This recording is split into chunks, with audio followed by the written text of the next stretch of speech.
SN glory YouTube channel के online platform पे मैं एसएन सिंह एक बार फिर से आपका हार्दिक स्वागत करता हूं।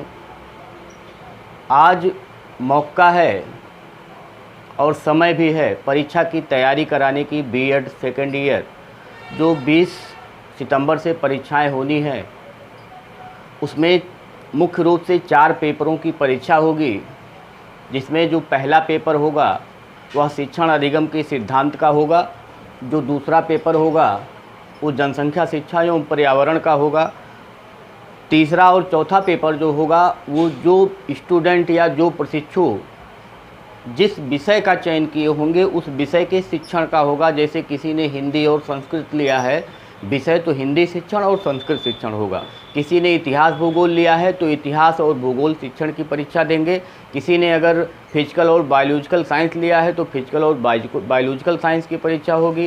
किसी ने फिजिकल साइंस और मैथ लिया है तो फिजिकल साइंस और मैथ की परीक्षा होगी। तो इस प्रकार से ये तीसरा और चौथा पेपर होगा, यानी 2 उसमें कंपलसरी पेपर हैं। जो पहला पेपर है शिक्षण अधिगम के सिद्धांत, वो कंपलसरी पेपर है, और जो दूसरा पेपर है जनसंख्या शिक्षा एवं पर्यावरण, वो भी कंपलसरी पेपर है, जिसका एग्ज़ाम सभी प्रशिक्षुओं को देना है जो बीएड सेकेंड ईयर का एग्ज़ाम देने जा रहे हैं। तो एक क्विक रिवीजन करना है। आज 3 तारीख है, 20 तारीख से एग्ज़ाम चालू है और पहले दिन ही पहला पेपर जो शिक्षण अधिगम सिद्धांत का है, तो इसका मतलब ये हुआ कि 17 दिन हमारे पास है और इन 17 दिनों में ही हमको तैयारी पूरी करनी है। तो सबसे पहले आपको हम जो पाठ्यक्रम होगी उस पर थोड़ी सी चर्चा एक बार फिर से करेंगे कि कौन कौन सा पाठ्यक्रम इसमें है और इसकी तैयारी आप किस प्रकार से करेंगे, उस पर हम थोड़ा सा आपसे चर्चा करेंगे। तो जो शिक्षण अधिगम का सिद्धांत है उसमें जो सबसे मुख्य रूप से शिक्षण के बारे में ही हमको पढ़ना है कि शिक्षण होता क्या है, शिक्षण का संप्रत्यय क्या है, शिक्षण का जो अर्थ होता है वो विभिन्न संदर्भों में क्या होता है, शिक्षण की परिभाषा क्या होती है, शिक्षण की विशेषताएं क्या होती हैं, शिक्षण के उद्देश्य क्या होते हैं, शिक्षण का महत्व क्या होता है, शिक्षण की आवश्यकता क्या होती है। तो इन सारी बातों पे चर्चा हम इसके पहले चैप्टर में करेंगे। तो उसका जो नाम है, पहले चैप्टर का जो नाम है, हम चर्चा कर रहे हैं पाठ्यक्रम चर्चा। हम इसको नाम दे रहे हैं पाठ्यक्रम चर्चा।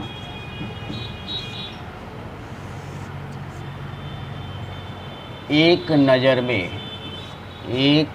में पाठ्यक्रम चर्चा एक नज़र में। जल्दी हम देखेंगे कि हमको मुख्य रूप से इसमें क्या क्या पढ़ना है। हमको इसमें मुख्य रूप से क्या क्या पढ़ना है, सबसे पहले चर्चा हम इस पे करेंगे। तो सबसे पहला जो हमको यहाँ पढ़ना है, सबसे नंबर 1 पे वो पढ़ना है शिक्षण का संप्रत्यय।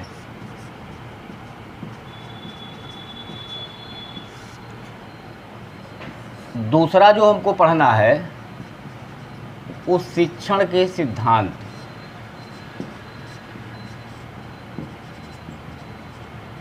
अब जब हम यहाँ शिक्षण के सिद्धांत पढ़ेंगे तो शिक्षण के सिद्धांत में हम कई चीज़ें पढ़ेंगे। जैसे शिक्षण के सिद्धांत जब हम यहाँ पढ़ेंगे तो यहाँ शिक्षण के सिद्धांत में हम कई चीज़ें पढ़ेंगे। तो यहाँ हम पढ़ेंगे शिक्षण के सामान्य सिद्धांत,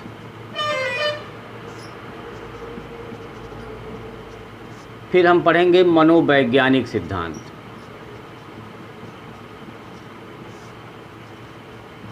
फिर हम पढ़ेंगे कुछ विशिष्ट सिद्धांत जो विभिन्न मनोवैज्ञानिकों के द्वारा, विभिन्न शिक्षा शास्त्रियों के द्वारा दिया गया है। वो सिद्धांत विशिष्ट सिद्धांत में आएगा। और यही हम चर्चा करेंगे शिक्षण सूत्र की। तो जब हम दूसरा चैप्टर पढ़ेंगे शिक्षण के सिद्धांत, तो उसमें सामान्य सिद्धांत, मनोवैज्ञानिक सिद्धांत, कुछ विशिष्ट सिद्धांत जो विभिन्न शिक्षा शास्त्रियों के द्वारा दिए गए हैं उसकी चर्चा हम करेंगे, और शिक्षण सूत्रों की चर्चा हम उसमें करेंगे। उसके बाद जो अगला चैप्टर आएगा वो शिक्षण के स्तर। अगला चैप्टर जो आएगा तीसरा, इसमें हम पढ़ेंगे शिक्षण के स्तर।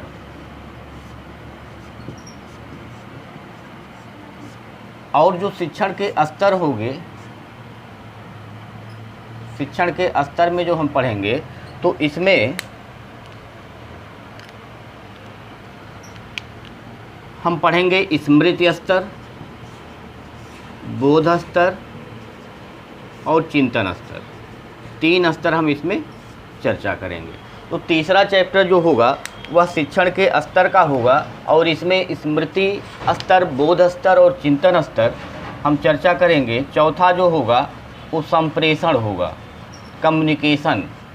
चौथा चैप्टर संप्रेषण, जो एक इम्पॉर्टेंट चैप्टर है कि संप्रेषण की प्रक्रिया क्या होती है, संप्रेषण में कौन कौन से लोग होते हैं, संप्रेषण में फीडबैक किस प्रकार से मिलता है और इनकोडिंग डिकोडिंग क्या होता है, मैसेज क्या होता है, मैसेज को भेजने का, संप्रेषण करने का माध्यम क्या होता है। तो ये सारी चीज़ें हम इस संप्रेषण के चैप्टर में पढ़ेंगे।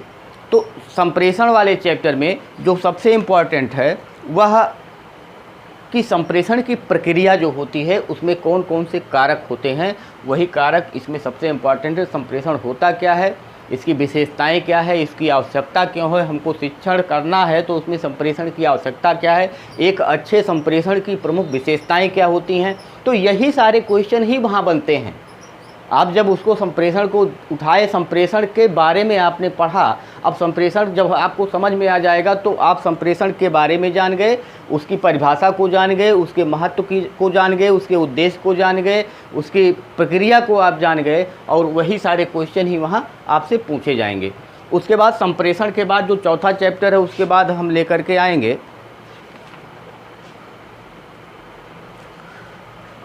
कक्षा उपागम। जो पांचवा होगा वह होगा कक्षा उपागम। कक्षा उपागम में हम पाठ्य योजना के बारे में पढ़ेंगे। पाठ्य योजना, आपने जो टीचिंग की फाइल बनाई होगी उसमें 30 लेसन प्लान बनाए होंगे। तो उन लेसन प्लान को बनाने का मकसद क्या है, पाठ्य योजना बनाया कैसे जाता है, पाठ्य योजना के कौन कौन से प्रकार होते हैं, तो इन सारी चीज़ों के बारे में हम यहाँ चर्चा करेंगे कि पाठ्य योजना में होता क्या क्या है, उद्देश्य कैसे निर्धारित किए जाते हैं, उद्देश्य कथन को हम किस प्रकार से कहते हैं और उसके बाद जो हम उद्देश्य निर्धारित करते हैं उसकी प्राप्ति के लिए हम कौन कौन से उपाय करते हैं, अगर उद्देश्यों की प्राप्ति नहीं हो रही है तो हम क्या उसके बाद क्या करते हैं। इन सारी चीज़ों की चर्चा हम इस पाठ्य योजना में करेंगे जिसका नाम है कक्षा उपागम। तो ये 5वां चैप्टर हम चर्चा करेंगे कक्षा उपागम की। उसके बाद हम पढ़ेंगे जो 6वां चैप्टर होगा शिक्षण प्रतिमान, टीचिंग मॉड्यूल। शिक्षण प्रतिमान का मतलब मॉडल जो आपने सुना होगा, मॉडल किसी एक जो बड़ा वस्तु होता है उसका जो छोटा सा प्रारूप होता है उसी को मॉडल कहा जाता है। यानी कि जो हम पढ़ाने जाते हैं, जो शिक्षण करने जाते हैं, उसमें जो हम जब नई तरीक़ों को डेवलप करते हैं, नए तरीक़ों को डेवलप करते हैं तो वह हम एक क्लास में जा कर के या तो 1 घंटा पढ़ा करके हम उसको दिखावें और या तो हम उसको किसी कागज़ पे लिख करके उसको हम एक रिप्रेजेंट कर दें कि देखिए हम ऐसे ही करेंगे। तो मॉडल का मतलब होता है कि जब नई तकनीकें, नई पद्धतियाँ आती हैं तो एक मॉड्यूल के रूप में उसको स्वीकार किया जाता है और उस मॉड्यूल वो कौन कौन से होंगे, वो कौन कौन से शिक्षण प्रतिमान हैं, उसकी जानकारी हम इस चैप्टर में करेंगे कि शिक्षण प्रतिमान का अर्थ क्या होता है, शिक्षण प्रतिमान की परिभाषा क्या होती है, शिक्षण प्रतिमान की विशेषताएं क्या हैं, शिक्षण प्रतिमान की आवश्यकता क्यों है, शिक्षण प्रतिमान का महत्व क्या है, शिक्षण प्रतिमान के गुण क्या हैं, शिक्षण प्रतिमान के दोष क्या हैं, कौन कौन से शिक्षण प्रतिमान हैं, कौन कौन से सामाजिक शिक्षण प्रतिमान है। तो वह तमाम प्रकार की चीज़ें इसमें हमको पढ़ने को मिलेंगी। तो जो इम्पोर्टेंट चीज़ें होंगी उसको हम इसमें चर्चा करेंगे। उसके बाद आगे हम अगला जो चैप्टर आएगा 7वां चैप्टर, इसमें हम पढ़ेंगे शिक्षण कौशल के बारे में। शिक्षण कौशल के बारे में, शिक्षण कौशल बहुत तमाम प्रकार के होते हैं, लेकिन बीके पासी ने 14 प्रकार के शिक्षण कौशलों को माना है, किसी ने 13 प्रकार के, किसी ने 20 प्रकार के, किसी ने 22 प्रकार के। तो जो मुख्य शिक्षण कौशल है, जैसे पाठ प्रस्तावना कौशल से हमारा जो पाठ होता है वो शुरू होता है। उसके बाद उसमें उद्देश्य कथन कौशल हो गया, उदाहरण दृष्टांत कौशल हो गया, प्रश्नीकरण कौशल हो गया, पुनर्बलन कौशल हो गया, तो तमाम श्यामपट्ट लेखन कौशल हो गया। तमाम सारी जो कौशल हैं तो जो इम्पोर्टेंट कौशल होंगे उसकी चर्चा हम इस चैप्टर में करेंगे, और साथ साथ ये भी जानेंगे कि शिक्षण कौशल होता क्या है, ये क्यों कक्षा शिक्षण के लिए ज़रूरी है, और हम जो माइक्रो टीचिंग करते हैं उसमें जो शिक्षण कौशल होता है उसको हम डेवलप करते हैं। तो डेवलप करने से हमको फ़ायदा क्या होता है, जब उसका हम विकास करते हैं एक प्रशिक्षु के अंदर तो उससे फ़ायदा क्या होता है, इसकी चर्चा हम इस वीडियो में करेंगे। उसके बाद अगला जो चैप्टर होगा वह होगा 8वां, शिक्षण सामग्री का उपयोग। शिक्षण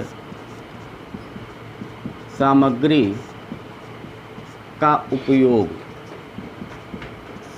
शिक्षण सामग्री कितने प्रकार के होते हैं, सबसे पहले इसको जानना है। शिक्षण सामग्री होता क्या है इसको जानना है, उसकी आवश्यकता क्यों है इसको जानना है। उसके बाद हम यहाँ चर्चा करेंगे उसके प्रकारों की और प्रकारों में उसके उदाहरणों की। तो क्यों इम्पोर्टेंट है ये हमारे लिए, इसकी चर्चा हम इस वीडियो में करेंगे। तो यहाँ हो गया शिक्षण सामग्री का उपयोग। शिक्षण सामग्री कौन कौन से प्रकार होते हैं, जैसे श्रव्य सामग्री, दृश्य सामग्री, दृश्य श्रव्य सामग्री, ये 3 प्रकार के पाठ्य सामग्रियाँ होती हैं। तो तीनों प्रकार के उदाहरणों की चर्चा करेंगे, पाठ्य सामग्री हमारे लिए उपयोगी क्यों है इसकी चर्चा करेंगे। और अगला जो चैप्टर है वह हम चर्चा करेंगे शिक्षण अधिगम संबंध। शिक्षण अधिगम संबंध। शिक्षण और अधिगम के बीच कौन क्या और किस प्रकार का संबंध है, क्या शिक्षण और अधिगम को अलग अलग किया जा सकता है, शिक्षण अधिगम की प्रक्रिया होती है, क्या इसमें कभी कोई बाधा आती है।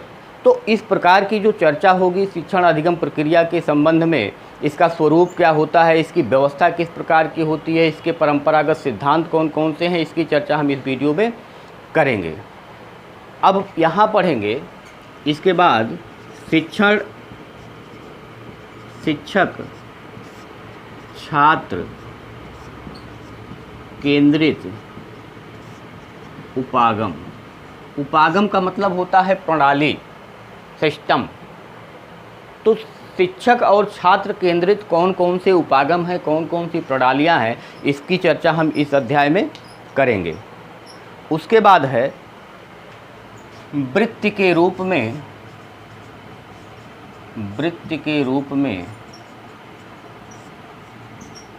शिक्षण। वृत्ति के रूप में शिक्षण। वृत्ति का मतलब व्यवसाय होता है, प्रोफेशन होता है। व्यवसाय जो है वह शिक्षण में किस प्रकार, एक शिक्षण जो है वो व्यवसाय में किस प्रकार आता है। तो यहाँ पे हम चर्चा करेंगे कि वृत्ति व्यवसाय का अर्थ क्या होता है, क्या शिक्षण उस एक वृत्ति के अंतर्गत आता है, एक व्यवसाय के अंतर्गत आता है। शिक्षण की मूल अवधारणा क्या है, शिक्षण वृत्ति की मूल अवधारणा क्या है, और शिक्षक वृत्तिक व्यवहार क्या होना चाहिए, यानी शिक्षक को जो व्यावसायिक व्यवहार उसका हो, यानी उसका वह एक शिक्षक है और शिक्षण उसका व्यवसाय है, तो उस शिक्षण व्यवसाय के नाते उसका व्यवहार किस प्रकार का होना चाहिए, इसकी चर्चा हम यहाँ करेंगे। और उसके जो व्यवहार है उसके विकास के साधन कौन कौन से हैं, इसकी भी चर्चा इस वीडियो में इस चैप्टर में होगी। उसके बाद अगला जो चैप्टर है 12वां, एक अच्छे शिक्षक की विशेषताएं। एक अच्छे शिक्षक की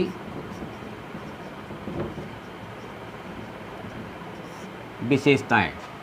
एक अच्छे शिक्षक में कौन कौन से गुण होते हैं, उन गुणों को डेवलप करने में क्या उपाय किए जाने चाहिए।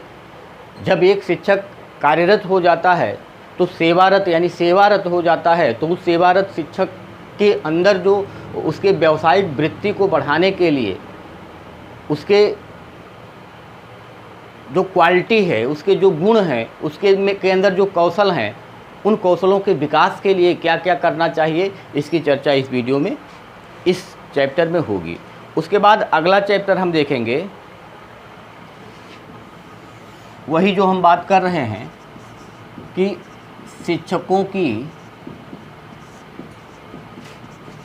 व्यावसायिक अभिवृद्धि। उसके बाद अगला हम देखेंगे, अगला चैप्टर होगा शिक्षक व्यवहार में सुधार। शिक्षक व्यवहार में सुधार। और उसके बाद लास्ट में होगा 15वां चैप्टर जो होगा हम देखेंगे निर्णयन, डिसीजन मेकिंग। निर्णयन, डिसीजन मेकिंग एक इम्पॉर्टेंट है कि आपसे बच्चा कोई प्रश्न करता है, आपको नहीं आता है, तो आप डिसीजन क्या करते हैं, कौन सा डिसीजन लेंगे वहाँ कि जो जिससे बच्चा प्रभावित हो, उसको ये ना समझ में आवे कि टीचर को हमारे आता है नहीं आता है क्या होता है। तो एक डिसीजन मेकिंग, त्वरित डिसीजन मेकिंग बहुत इम्पॉर्टेंट है शिक्षण कार्य के लिए भी। तमाम ऐसी सारी परिस्थितियाँ आती हैं जिससे जूझना होता है एक शिक्षक को, तो उसके लिए भी उसको तैयार रहना होता है। तो यहाँ डिसीजन मेकिंग जो है एक महत्वपूर्ण पहलू है। तो हम केवल आज पाठ्यक्रम पे हमने चर्चा किया कि कौन कौन सा हम शिक्षण अधिगम के सिद्धांत में हमको पढ़ना क्या क्या है, तो ये सारी चीज़ें हमको पढ़ना है। उसके बाद अनसॉल्व के माध्यम से जितने इम्पोर्टेंट टाइप के क्वेश्चन इससे बनते होंगे उस पे हम एक सीरियल से, जैसे शिक्षण अधिगम, शिक्षण का संप्रत्यय है, शिक्षण के सिद्धांत हैं, शिक्षण के स्तर हैं, तो जो जो इम्पोर्टेंट पहलू वहाँ से निकल के आएगा उस पर हम चर्चा करेंगे। केवल आपको क्या है, आप पूरा का पूरा वीडियो देखिए, और जो भी सेकेंड ईयर के प्रशिक्षु हों, चाहे सिद्धार्थ यूनिवर्सिटी के हों या DDU यूनिवर्सिटी के हों या किसी अन्य यूनिवर्सिटी से, अगर आपके जो भी मित्र सहपाठी आपके साथ के हों, उनके पास यह वीडियो आप शेयर करिएगा, जिससे उनको भी लाभ हो और अच्छा नंबर प्राप्त करने में उनको सहयोग मिले। तो आपका कार्य केवल होगा कि आप जब भी ढूंढने जाएंगे तो इस चैनल पे, SN ग्लोरी यूट्यूब चैनल पे जा कर के आप, जैसे आपको शिक्षण का संप्रत्यय के बारे में कुछ जानना है तो आप वहाँ डालेंगे जा कर के SN ग्लोरी शिक्षण का संप्रत्यय, तो वहाँ से ये निकल के आ जाएगा। आपको संप्रेषण के बारे में जानना है तो SN ग्लोरी संप्रेषण, आपको वह वीडियो उपलब्ध हो जाएगा। या प्लेलिस्ट में जा कर के हम बना देंगे, B.Ed का अलग प्लेलिस्ट बना देंगे, उसमें जा कर के आप इसको देख सकते हैं कि तमाम जो वीडियो होंगे। हम प्रयास करेंगे कि एक वीडियो में एक चैप्टर ख़त्म हो जाए, जिससे आपको भी समझने में आसानी हो। 15 दिन का समय है और 15 दिन में हम ये चैप्टर पूरा तैयार करेंगे। दूसरी बात, जो इसके अलावा एक कंपलसरी पेपर है जनसंख्या, शिक्षा एवं पर्यावरण, उसका भी हम साथ साथ में ये सोच रहे हैं कि डेली का डेली कम से कम एक वीडियो इस पे और एक वीडियो उस पे, जिससे 15 दिन में आपका जो कंपलसरी पेपर है वो दोनों तैयार हो जाए। और उसके बाद बचेगा आपका शिक्षण, तो शिक्षण में ही ये सारी चीज़ें जो यहाँ आप पढ़ेंगे, चाहे वो पाठ्य योजना हो, चाहे वो शिक्षण कौशल हो, चाहे शिक्षण सामग्री का उपयोग हो, शिक्षक छात्र केंद्रित उपागम हो, इसकी ही चर्चा उसमें भी होगी। वहाँ भी यही चर्चा होती है कि उस जो शिक्षण विषय आपका है, उस शिक्षण विषय का अन्य विषयों के साथ क्या संबंध है, इसकी चर्चा वहाँ होती है। उसके बाद चर्चा होगी कि उद्देश्य और लक्ष्य में क्या अंतर है, उद्देश्य और लक्ष्य में क्या संबंध है। उसके बाद चर्चा होगी कि आपको अगर कह दिया जाएगा कि आप किसी हिंदी के विद्यार्थी हैं तो उनसे कह दिया जाएगा कि आप किसी एक दोहे पे एक पाठ्य योजना तैयार करिए। फिर साइंस के स्टूडेंट है, कह दिया जाएगा पदार्थ पे आप एक पाठ्य योजना बनाइए। तो आपका काम रहेगा वहाँ पाठ्य योजना बनाना। तो इस टाइप की चीज़ें जो है उस शिक्षण के विषय में जो आपका होगा वहाँ पूछा जाता है। तो हम प्रयास करेंगे कि ज़्यादा से ज़्यादा जो 15 दिन में आपके लिए हो पावे वह हो जाए। तो निश्चित रूप से आप यह अपने जो भी प्रशिक्षु साथी हैं उनके पास इस वीडियो को पहुंचाइए और उनको बताइए कि अब 15 दिन में ही हम तैयारी किस प्रकार से करेंगे।